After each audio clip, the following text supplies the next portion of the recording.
speak for everyone in this room and everyone in this country that you are a welcome addition as the head of DHS. In fact, you heard time and time again from everybody that's been questioning you. They sought repeatedly documents from that agency. I litigated as Florida's Attorney General against DHS and Secretary Mayorkas and sought documents. And as part of that, and I hate that it took litigation to uncover what I believe was the most destructive cover-up in our nation's history.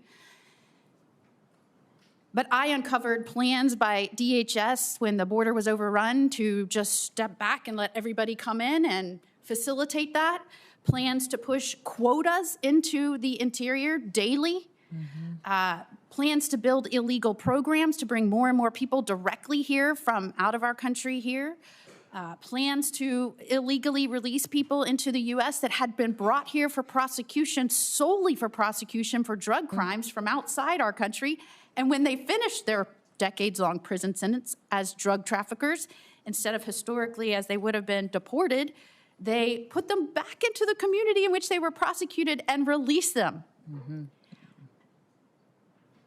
The premeditated calculation that went into destroying our borders and pushing barely vetted, oftentimes dangerous people into this nation, I believe was something that we will look back on in a nation and say that was the moment as a country we stopped taking seriously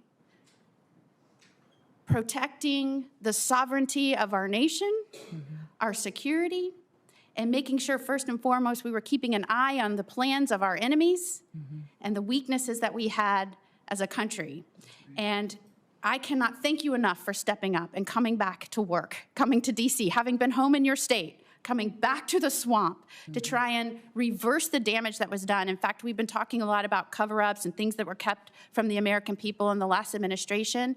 Your predecessor sat here and testified to Congress time and time again while I was busy litigating as an AG, uncovering the real plans. The border is secure. The border is secure. The border is secure. Time and time again, he lied.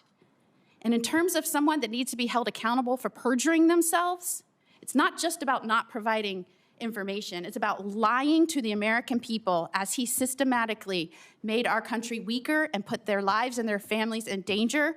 I think that is abhorrent. I cannot believe a person was allowed to be trusted with the responsibility he was given, and I am so glad that you're willing to be here and take questions and provide documents about that. The Coast Guard is one of the things I think you said to testimony. It's been neglected for years. Our service is outmanned and equipped by Russia, China, and the cartels. We need cutters. I can tell you in Florida under the last administration, we kept seeing people, many times criminals, coming to our shores. We are a maritime border, obviously. We had to surge resources. Thankfully, President Trump came in on day one and asked that we do that, so we were able to surge resources there. But I just wanted to give you some sort of example. In the last year, we saw 13,500 illegal aliens stop from entering Florida, about almost 700 vessels that we kept from coming onto shore. So important that we get the Coast Guard cutters, get those ships built, ramp up assets. Thank you for that commitment. I am concerned that we might, in trying to do that so quickly, much needed, that we give foreign nations or companies outside the United States contracts. Do I have your word you will look at how we can readily increase our Coast Guard assets like our Coast Guard cutters, but using American businesses? Absolutely. That's one of the things that Force Design 2028 focuses on, is making sure that we're building those kind of partnerships to meet the needs that the Coast Guard has. And I'd say our greatest asset is our people. I'm so thrilled with the fact that Coast Guard recruitment is at 108% of its recruitment goal, just because of the excitement to serve in a fleet that gets to do its mission again and recognizes that it's been neglected for too long, but there's a focus and a recognition of the important work that they do. And certainly Florida has participated a lot with a lot. partnering with not only in Texas at our southern border, we've sent assets there, but we are ramping up our own assets to complement what was not provided to us in the last administration. Thank you for your dedication to making sure that's provided to us so we can secure our own maritime border. Appreciate that. Absolutely, absolutely. Thank you. Perfect 5 minutes. Thank you. Senator Kim. Thank you, Chairman, Madam Senator. Secretary. A press release came out